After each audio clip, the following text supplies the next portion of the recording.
Hello, everyone. Welcome back to the next episode of G&A Podcast. I am the huge rock that Thorkel throws and kills people with, the Druidu. And I am the Freya Familia's newest recruit, Soberly. Yeah. Oh my god, for once I cannot wait to talk about Danmachi. Yes. Holy fuck. Yeah, welcome to our podcast. There's all things anime, yada yada yada. Let us begin. I'm not even trying to.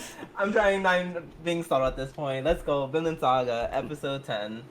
This show needs to stop with this fucking cliffhanger ending bullshit. Like, I feel like every time I watch the show, I sit for 20 minutes watching build up, and it just ends at the worst possible time. I agree. This is very like a lull. Like, this is the lull. Yeah.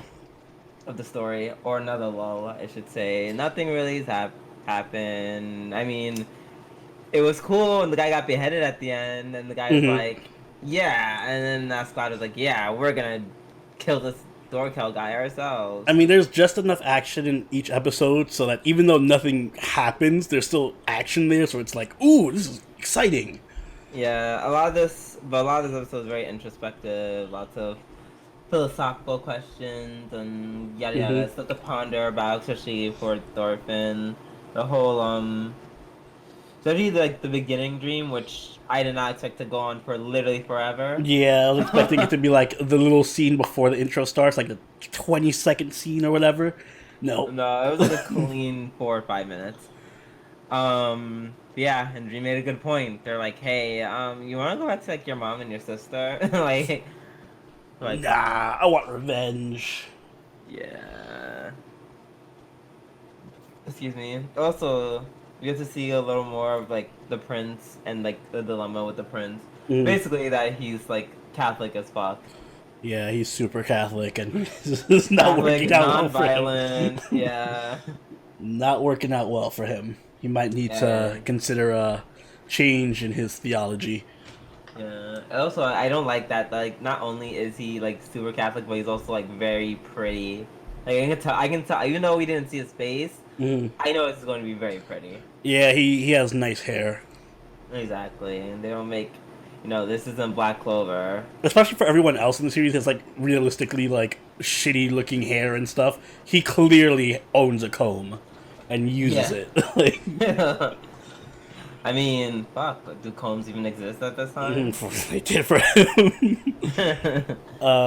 Yeah, no, I'm glad we're seeing a lot more. I liked Askeladd a lot in this episode because he kind of just like gave these super deep, like, did you ever hear about the Roman Empire and yada yada yada?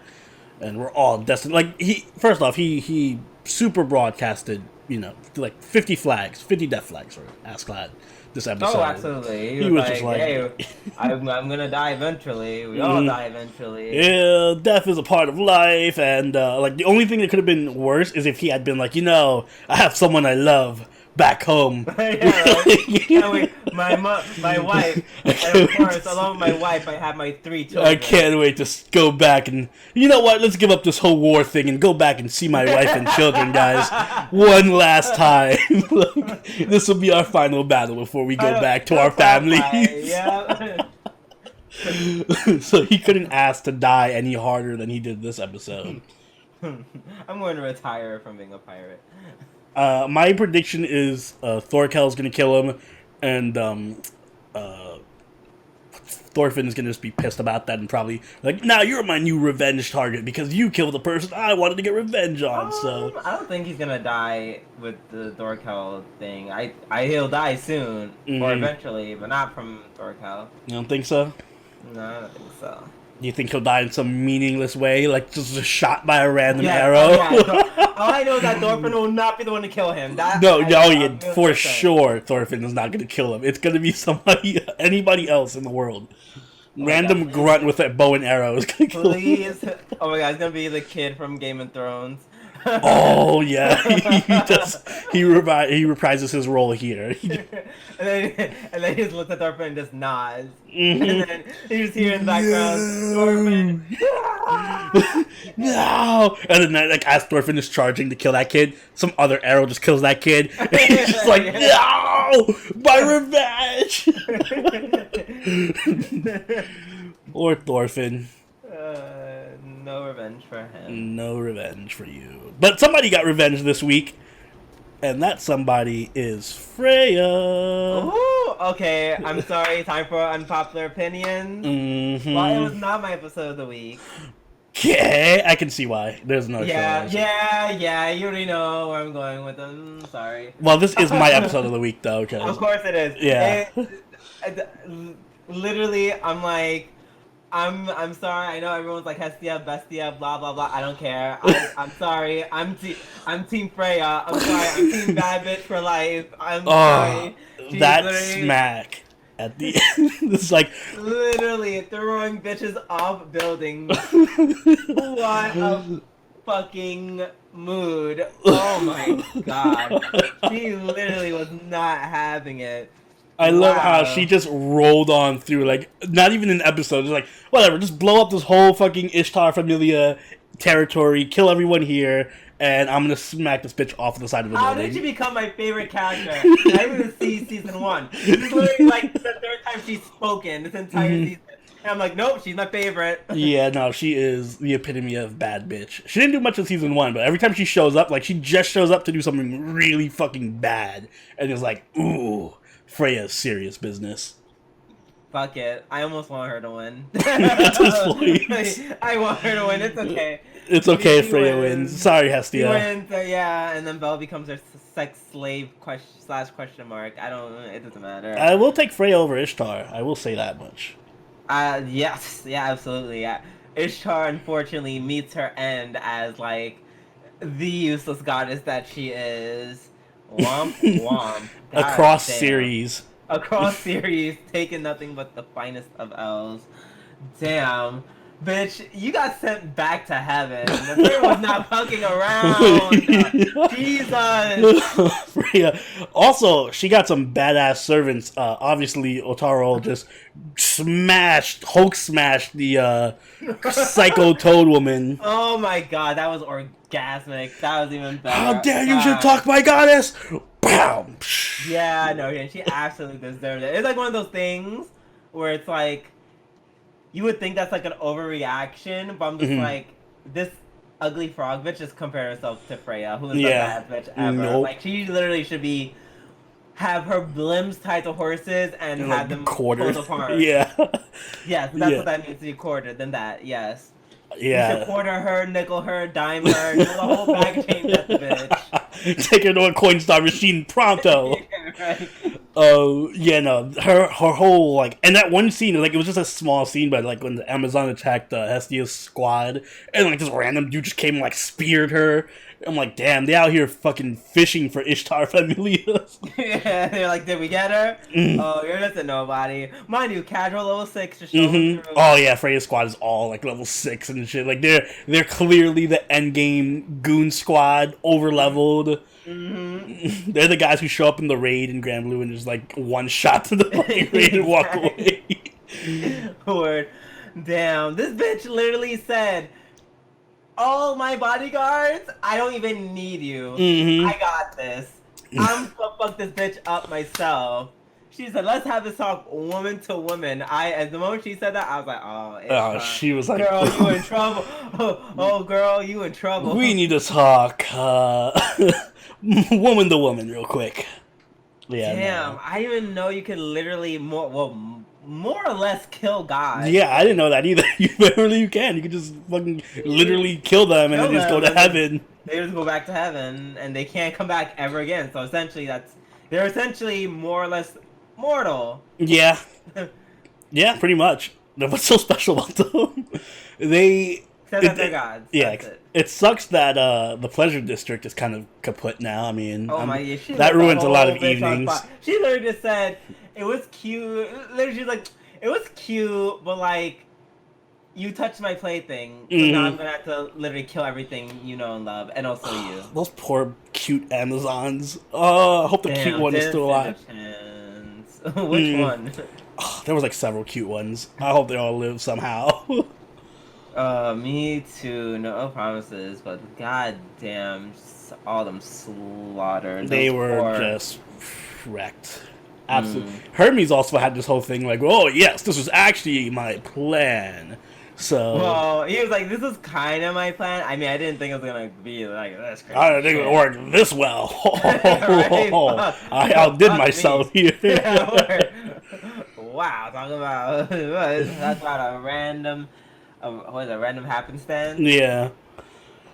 Yeah, no, he's in on this. I'm like, the only thing that bothers me is this was clearly like the high point, or I guess you could say the climax of the series, of the season, and we still have 2 episodes left. I don't think 2 episodes is enough for it to be like another arc. So I'm thinking these last 2 episodes are just gonna be like, hey, fun episodes, which I'm fine with, but this should have been like the last episode of the season, really. Oh man, Like ending it on a bang. Also, once again, yet another fight I liked more than the first fight from the wars. And yes, I told him to keep coming back to that shit because I disliked it that much. The Bell versus Aisha, great fight. It was actually a great fight with a reasonable ending that wasn't as lame as someone getting punched in the face. It was like, yes, it was one shot, but it was a fireball, a giant stream of fire to my gut. Yeah, that's supposed to kill him in one hit. Fine, fair enough. I'll say that this fight was a lot better choreographed and, thematic than the fight from the arc before this one. The war game arc. Yes. Which makes me kind of think if they did stretch out the war game like an extra episode or 2, it would perfectly round out the season with these 2 arcs. Wait, what? Like, if they had stretched out the war game arc an extra episode or 2, you would have perfectly rounded out the... Oh, now you want it a little Yeah, hindsight is 2020. Wow. Anywho, that was Danmachi. Beautifully done. Fuck yes, Freya. Now let us move on to other bad witches here in Fire Force, episode 10. Yes, episode 10. Another episode where it's just another lull. It was a lot. It was very wasn't even it was kind of information-y. Like exposition dumps. Yeah. Yeah. You have to meet the captains. Shout out to the 7th one who literally does not give a fuck about anyone. Yeah, why did you shut up if you're just gonna leave? Like, hey, I'm here. Fuck you guys. I'm out of here. Well, he's like, I heard what you wanted, and I realized I still don't give a fuck. So deuces. And then of course they're like, "Hey, main character, here's how you're special." Oh yeah, I'm about to go in. Yeah, here's how you're special. You have this like thing called Adela burst, which is like a super thing that makes you very special, like the way you're supposed to be because you're a main character.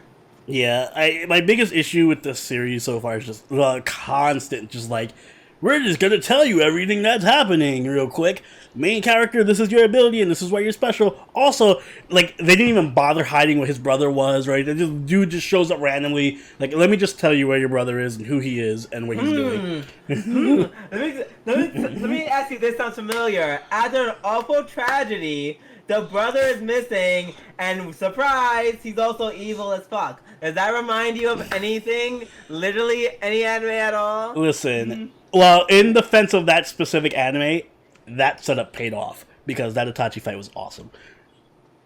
I hope it's half as good as the Itachi arc. Sure, but that's not my point. This isn't to attack Naruto. This doesn't attack this. I'm like, because Naruto already did this. Naruto literally already did this. Already had a whole tragic accident. Brother's missing. Brother's evil. Yeah, it's just done to hell. But I'm thinking maybe this is me like overthinking. I'm pretty sure it is. But what if this is all like a diversion, and really like it's all set up so it's like, oh yeah, my brother's here. This is it. But really, it turns out that Joker and his brother are the good guys, and Obi is a bad guy. Because I kind of got sneaky bad guy vibes from Obi this episode. I don't know why. Maybe it was just me projecting a better plot onto the show. Joker, they're turning people into infernals. Maybe there's like a legit reason for it though. I don't know. That makes them good guys, and they're pretty shitty good guys. I don't know. I kind of got like bad vibes from Obi this episode. Like, either he's Huh? going to die or he's going to be evil. Oh my god, first of all, Obi is 100% going to die, and I will literally, like, wear black the entire week for my dead daddy. Dead daddy. Because, oh my god, he's so fine, and he's gonna die, and I'm gonna be really upset about it. I like how he was in the beginning of the episode just, like, getting frustrated with all the Hibana and everyone That was else. funny, yeah. Like, everyone was, like, fussing and shit. Hibana's like, let me distract you with fire flowers. And then, Maki started turning them into, like, cute little flower pets. And then what was his name? Hizawa? Ozawa? Ozawa? Is it Ozawa or Hizawa? Either way, him. Yeah, him. Guy with glasses. Lieutenant with the glasses. He was just like, I'm busy. I can't stop all this pandemonium. Sorry. Although I will say, the random Tamaki fan service every couple of minutes is kind of weird. Because there's no setup to it. It's just like Tamaki shows up, and every time she's on screen, it's like, whoa, my clothes are coming off. or even sometimes when she's not on screen, like they'll just be talking. Like that's it. They were just talking, and then Tamaki shows up in a naked apron, and she's like, "Well, don't look at me. I'm just naked over here." In front of you guys, naked. Like, how the fuck did I even happen? Like it's funny now, but I feel like it's gonna get played out really soon. Yeah, I feel like I feel like they're almost like memeing themselves at this point. But yeah.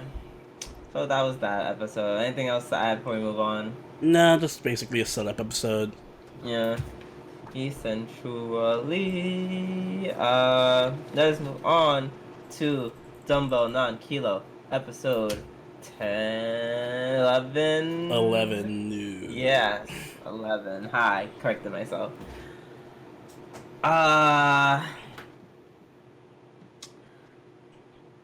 Okay. So I'm gonna let you say something because I feel like I'm gonna say something and it's gonna trigger you, but continue. I feel like this episode, it was cute. I didn't hate it. It kind of just existed. Yeah, it kind of felt flat to a lot of the other really good anime that, like, a lot of, like, more interesting anime came out, or episodes came out this week, and this is not one of them. Yeah, this was, kind of very standard. There was a couple of funny moments here and there, like, when, Gina was like, I don't know if this was intentionally funny. It was probably not meant to be intentionally funny, but she was just like, oh yeah, there's these workout crazes that they just do workouts in the streets in the US and in Europe, and they're called ghetto workouts. So I'm like, yeah, those are some ghetto-ass workouts. Yeah. And I'm just like, so whoever translated this, I think you need to go back to the drawing board. I was expecting them to, like, show up in a train and start doing, like, lift-ups, chin-ups on the fucking handbars.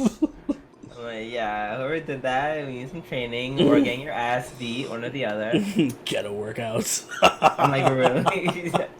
Yeah, exactly. I knew that was gonna come up. But see, that's the thing. It's like, that's the funniest moment to me, and it was clearly not intended to be a funny. That was just like a translation thing.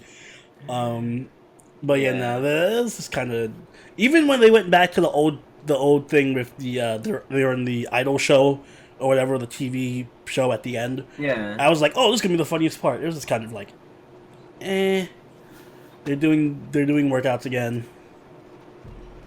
Yeah, that's what it was. I mean, yeah, Satomi doing that impossible neck exercise was like cute and it was funny. I mean, I feel like they didn't go as over the top as they did the first time. Like the first time when they did that little idol thing, everyone was doing something and being crazy but like they're just like, okay, we're just gonna have Satomi kind of just do something. Yeah, there was a distinct lack of like that comedy that it has, like the fourth wall breaking and stuff. Like it needed its more trademark. Yeah. Although there was a bit of it at the end, like they literally just set up the final episode. They were like, "Here's a final episode cue for you guys for a plot." Yeah, exactly. But you know, it was kind of flat. So I don't know what else to say about this episode. Yeah. Except one thing. Except that what I was gonna say that was gonna trigger you was, even though this episode fell flat, I still think it was better than the other show that we often compare this show to. But we'll get into that when we get into that. Oh. my god, my internal temperature has literally gone up by like 20 degrees. But let's move on. We to still have El-Melloi. yeah. To El-Melloi, the second episode 11. I don't want to keep writing the previous episode, but whatever. I don't understand this episode.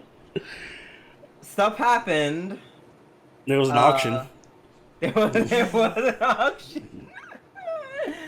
But apparently everyone just has a lot of money. I feel like this is what the Illuminati must be like. This is actual footage from the Illuminati. First off, Yvette, for being his student, he's like getting shown up by his student. Like, Yvette's just fucking out here throwing mad cash around. 500 million! She's like 500 million and 10.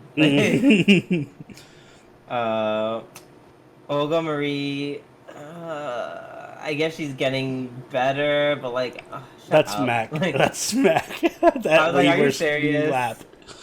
Not as impactful as Freya's slap. Maybe she needs to work on her slap skills. Yeah, right. Take some lessons from Freya. Freya slapped him. It would have been the end of the series. Somehow they roped Tweedledee and Tweedledum into Shishigo's party at some point. So I can't wait to see what happens with that. I can't wait to see what happens with Luvia. They had to work in that sexy Luvia bath scene. Oh yeah. Olga Marie's illusion monologue, like that was cool. Like she offsets herself. Like she was fucking annoying in the first 5 minutes, but then like that whole monologue that was pretty cool. I liked that a lot. Yeah, it was. I will say the Fate series in general like has this thing where they're able to do exposition well. Because they always have, like, they do exposition, but they always do it in an interesting way where they have, like, cool holograms doing the exposition, or, like, stuff is happening in the background, or, like, people are walking around the other person in a circle while they talk. So, it works. Yeah. I will say this, I swear on everything, if it is literally... like the culprit is someone who's dead, like if it's Trish's head, like Trish's head is like the culprit or something. That's actually what I got from this. That's my guess. And that wouldn't be a bad guess because it literally was the same shit. If that happens again, it's losing a point. I'm taking a point. I mean, happens again. This is like the next to last episode, so this is it. So I'm saying if it happens again, it's losing a whole point. Yeah. It's I'm like, no, I can't. I need an actual culprit. Nope. The culprit was the murderer, the victim the whole time. Like, it was the house. It was the dead person. No, I want someone living, breathing, doing shit. I went through like 3 different people because at first I saw this ending scene like 5 times because I couldn't make sense of what was going on. But at first I was like, oh, it's the policies woman. But I'm like, no, is it Callus? Is she? And I'm like, no, it's the head. So I'm thinking it's the head, and Trish did the whole thing, which this is really, really lame. It's like one of those like first grade, I'm gonna write a story with a twist ending, and it's like the twist is, it was the victim the whole time was the actual murderer. I'm like, okay, yeah, but there was nothing to imply that through the whole series. Like, there's no reason why we would suspect that. Trish was the real, killed herself and killed everyone else. Like, that doesn't make any sense. I don't know. Like, you could write a better story. Imagine if this was Umineko. Like, no, imagine it's like they keep doing the Umineko twist over and over and over, and I'm like, okay, it's not really much of a twist. We keep doing it. I was like, if it was Callus, that'd be awesome. Like, oh shit, it was Callus the whole time. What? Or it was Gray. Imagine it's like Gray the whole time. Oh my god, I'd make it gain a point. But it was a good episode overall. I think it was just like cool seeing Waver do his whole deduction thing, and the auction was actually pretty fun. Yeah. And also Waver's friend, the badass guy with a lot of money, is awesome. Yeah, he's pretty good. Badass guy with a lot of money. All right, let's get to the shit show where I yell at Oni for shit opinions. So Joushi Kousei episode 11, which is of course my episode of the week. What? Really? Yeah. Not the other thing. The other thing being Fruits Basket. Oh. I mean, it just with this. I'm shocked that this is your episode of the week, because I honestly, it's kind of boring. Gotta be honest, it was going for the serious angle, and it was a more serious episode. It was more serious, but it wasn't too serious. It wasn't like dripping. Yeah, no, it still had its comedy. Like the fat guy who kept making the stupid metaphors was hilarious, and like I don't know. I feel like yes, it took a different direction, but it still felt very Joushi Kousei. And while I'm not saying I want this for like the rest of this season, the season, it's only one more episode, but I'm not saying I want it to be super serious like this all the time. But it was just very like fulfilling. Like I don't know. It might be my mindset, because whenever I go into Joushi Kousei, I specifically am like, all right, this is gonna be the funniest thing I'm watching this season or this week, and this clearly was funny at parts, but like it was purely just the Wota teacher episode, and no one else got to do anything, and it was just kind of. I actually like. Well, I think this officially makes Wota my favorite character. She's been my favorite character. No, I always definitely liked her, but like I just need something to like cement it, and like this is it. I loved her fashion when she actually went to the. Oh my god, she looked so cute. Adorable. She was super cute, like. I don't know. Like, I don't know. It was like so somber, but still like, it was like comical. It wasn't like stupid comical like it normally is, but it was so comical. Like the whole scene where she's singing the song, and then like I'm realizing halfway through, I'm like, oh no, is this song that she's so invested in literally just about him being mad at getting a fucking haircut? Yeah. Because the guy's being mad and obnoxious. First off, that guy had an incredible hairstyle. I was just like, why is this hairstyle so fucking bizarre yet so goddamn accurate? Oh, this is actually so accurate to what I've seen. Oh god, I don't want to see it. I don't want to see a hairstyle like that in real life. Please, I wouldn't be able to contain myself. Like guys who like try to do their hair up all like nice and slick back, but it's like you have like a giant bird's nest or definitely bird's nest sticking out, and I'm like, your spiky comb over is not hiding the obvious. Like, ew, stop. Yeah, I think my gripe with this episode, aside from the it just not being as funny as the other episodes, I just don't know. It could have used a bit more of the other, like just a dash more of the other characters. And I can see that. Like it focused too much, specifically on the teacher too. Like the teacher scenes were fine, but there was too much of it. I just kind of wish it had like maybe a splash more, like just a scene with Yamai in it or something like that, or a scene with. They had like that one scene with Majo, but it wasn't really much. Yeah, she was kind of just there. You mean besides the moment where she's like, "Oh, hey, would you like to borrow?" Wait, what is it? Her mummified alpaca fetus. Yeah. I'm like, what the fuck?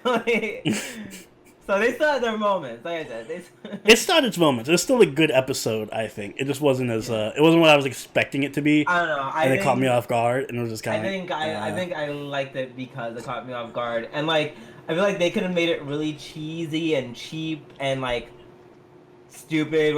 I honestly thought like with Waseda I was gonna be like, I'm faking somewhere else, and we're gonna end up on a funny cop-out note. See, yeah, I like that. I like that it went that direction where he actually did reveal himself, and it wasn't just like a school rumble situation.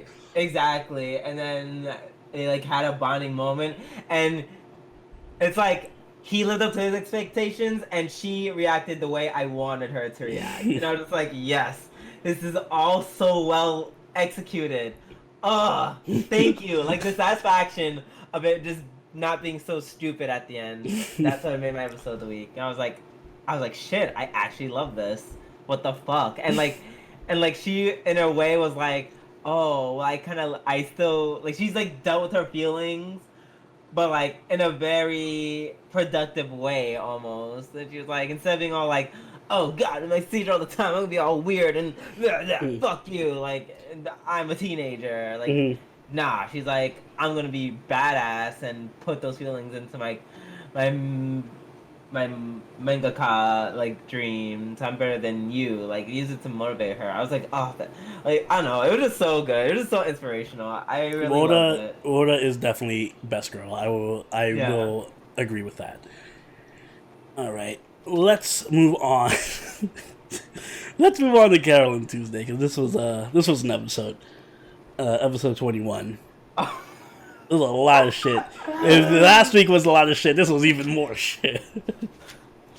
Well, it's so funny that a few episodes ago you compared this one woman to Whitney, because I'm just like, I think they have another comparison to make. Yeah, Angela's a little bit playing a little bit loose. She is what we like to call spiraling. I can't really blame her though. Cause, like everything is like collapsing around her. I just kind of, like, it's funny to me because everything else around outside of Carole Tuesday is just blowing up. Everybody's just blowing up and suffering. Out here like, we're completing our album. Yay! We got a new song. It's like the apocalypse outside. Like Jesus. Yeah, no, Angela's breakdown is something. I really loved the scenes with her hallucinating. Oh my god, and like the machine talking. Yeah, that was creepy. Yeah, it's creepy. Very, very cool. I like that. Excuse me. Shout out to Ezekiel, or should we say Amir? Yes, that doing song. His basic love song, his love rap to. I feel like that one song by 50 Cent. It's like, girl. Oh god, I hate that song. Yeah, exactly. Let's not compare it to that. I gotta feel like that, but just better. Yeah. I looked up the singer for Ezekiel. It's Denzel Curry, who's actually very famous and very, very good. You should check out his oh my god, okay, his videos. Wait, I'm on it. I'm YouTubing Denzel Curry. I'm not gonna watch the video obviously, but I'm just oh wow, he just came up as soon as I put in Denzel. Yeah, he's pretty famous. Okay. Apparently he worked with, I don't know, he worked with somebody else famous. I forget who it was now. But anyway, they got talent. Wait, can I just say, I love how like he has to make like these lyrics that are very like PG. Obviously, they can't be cursing, going crazy. And look at his list of songs, and one's called "Space Ghost Pussy." Oh yeah, no, that's the other thing I was gonna mention. His songs are awesome, and he has one that's like Super Saiyan Superman. Like he's clearly anime influenced. Like he loves anime. One of his videos is he's playing Yandere Simulator in it. It's awesome. Also, his videos are the video game. Like it was in a music video of his. Yeah. Oh. Also, his videos are very, very artistic and not PG-13. They're like hard R. There's lots of violence and stuff. But yeah, no, check out Denzel Curry. He's awesome. Yes. Shout out to him. I have a whole new respect for him, even though I just met him, but. But and by the way, Space Beyonce is back. Yeah, I'm mad at myself for not being able to call that. Really? Because I was like, who the fuck is she? I forgot about her completely. I literally said when I'm someone big, I'd be like, okay, is it gonna be Space Beyonce? And then Space Beyonce comes out, and I'm just like, yes. I was too caught up in like my just like it playing out perfectly. I thought he was gonna go meet Angela and be like, Angela. Gus was gonna be like, Angela, you need to work with Carole Tuesday, and it was gonna be like all three of them together at once at the end or something. But no, I guess no, that was not what played out. Sorry, Angela. Yeah, I'll definitely take Space Beyonce over Angela. Also, like, I have a question about Amir's video. When he was rapping, I'm like, was it like recorded after?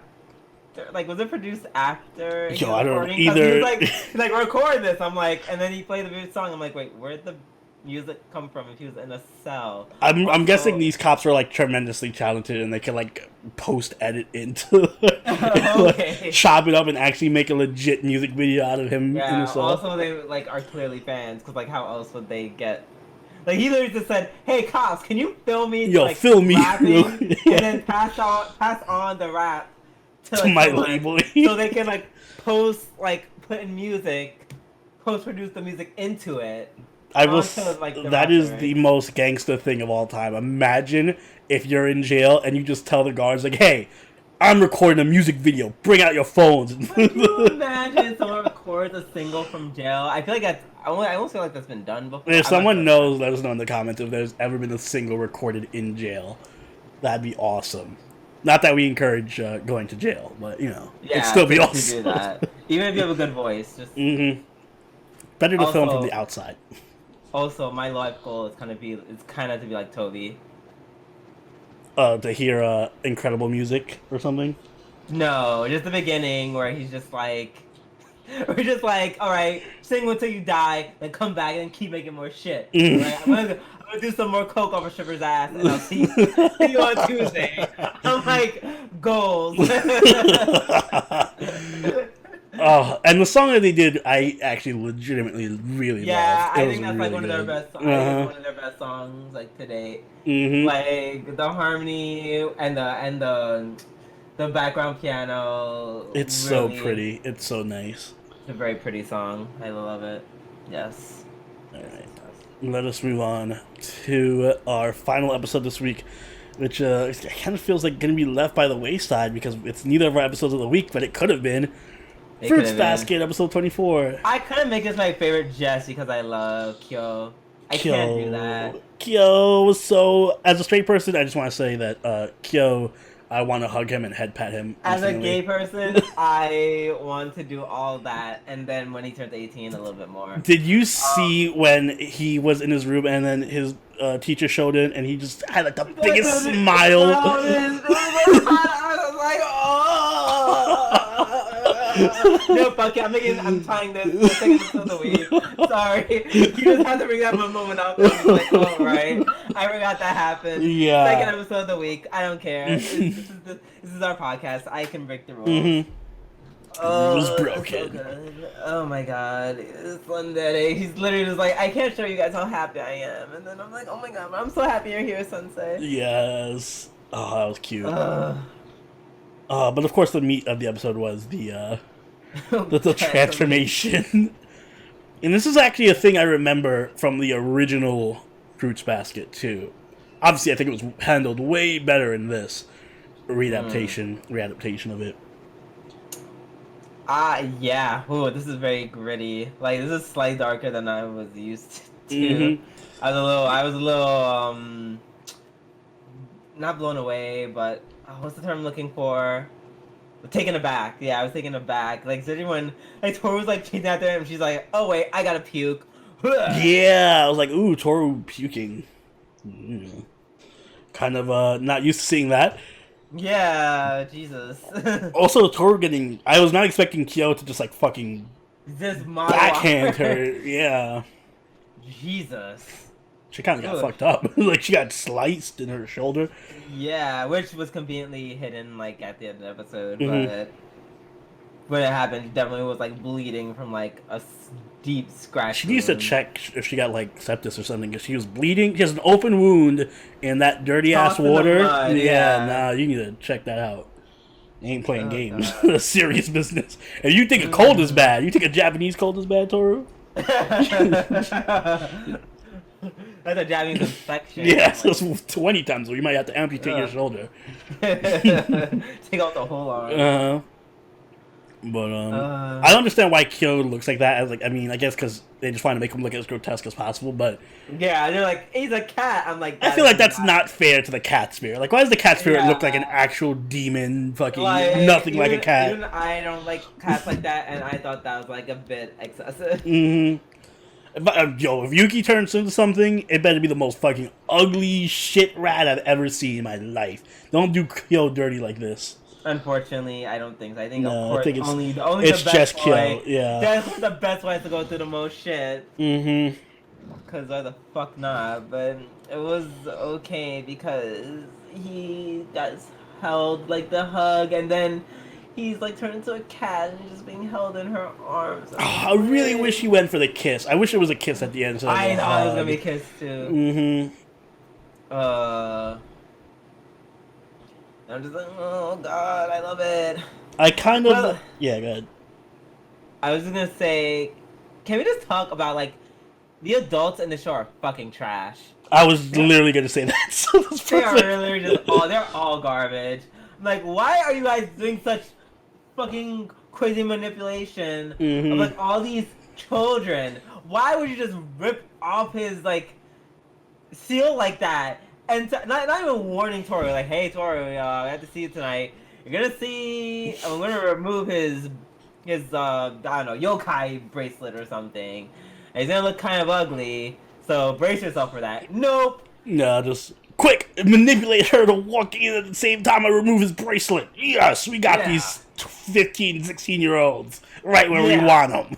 Yeah, now she's either gonna console him or he's literally going to rip this bitch in half and kill her. Like, what? Either she's gonna die or this is gonna scar him forever. We don't know. Fuck it. Who cares? He's already mentally scarred because he wasn't mentally prepared. That was the one girl that he likes. They need to test. I feel like there needs to be like an after episode where they go to a therapist and the therapist's like, all right, what possessed you to think that this would be a viable therapy strategy for consoling your Kyo and Toru on the situation? And he was like, it wasn't, obviously. Obviously, it's a do or die situation. You know, you would do it or you'd be alone for the rest of his life. That's a totally rational, logical gamble to make when there's literally licensed therapists to help take care of these kids. What the fuck is wrong with you? Nope. That actually got me really pissed. I had to have to pause and think about it. I'm like, was that really the best thing he could have done? The adults are so smart. I did love that they did like a different take. I love the nuances that they do with their parents to some degree. Like sometimes there isn't much nuance. It was kind of stupid, like with Moiji's mom. But they did a good nuance with Kyo's situation where his mom is like the opposite of the others, but it's still damaging because all the other moms or parents are just like, "Fuck this kid, I hate him. He turns into a cat or a dog. Fuck that." This but Kyo's mom is the opposite. She's like, oh no, I'm just gonna pretend that you're perfect and I love you so much and we're just never gonna talk about the fact that you turned into a ugly ass goat demon looking thing. We're just gonna ignore that. Yeah, I'm gonna be like normal. That's why I'm gonna check your bracelet every day and lock you away and make sure you can never. No one ever sees you. Yeah, like all these people have really bad family dynamics with their children, save for a few. Oh, God damn. Like the best relationship is between Toru and her mom. And her mom's dead, so... Rip. So yeah, it's a lot about the Soma family. Oh, Soma family. You need to work on the quality of your parenting. Y'all need a fucking therapist. Can we have a crossover, like an anime version of Iyanla comes out? Have you ever seen an episode of Iyanla Fix My Life? No. So think of like Dr. Phil, but like one-on-one therapist and with like celebrities. I would love that. But she's not a licensed therapist at all. Oh, boo. She just has common sense. Yeah, listen, she is that kind of woman. She'll be like, she'll make you sit in front of your mom and you guys are both like wearing like, just like pasties and she's like, screaming at your mom for all your what he did to you in the 4th grade and took away your ice cream. Let her know how you feel. That's the kind she was. She needs that kind of character needs to be in the Soma family. Please make it happen. Another redo of the series, 2025. Let's do it. Fruits Basket 2025. And if you want to yell at us while you're wearing pasties, I don't know, then hit that like button and subscribe so you catch this podcast as it goes up every week Also, if you haven't already, do join the party on our Discord, follow us on Twitter, and follow us on Twitch. If you want, you can go the extra mile and become a patron, like all these lovely people on screen right now who make this show possible. We've updated our patron tier reward, so check out that video on our channel as well, so you can get the deets, as the kids say. And Drew, do you have anything you'd like to add? Last night, which is why I wasn't at the stream. I went out with my boyfriend, and while we were back at his place doing something cute, he decided to do something really cute and sneaky. And let's just say, me and Freya have one thing in common. Yikes. I will pray for your boyfriend. Well, until next time, this has been Soberoni and Dooby-doo. And we'll catch you guys later. Later! P.S. I didn't abuse my boyfriend. Bye!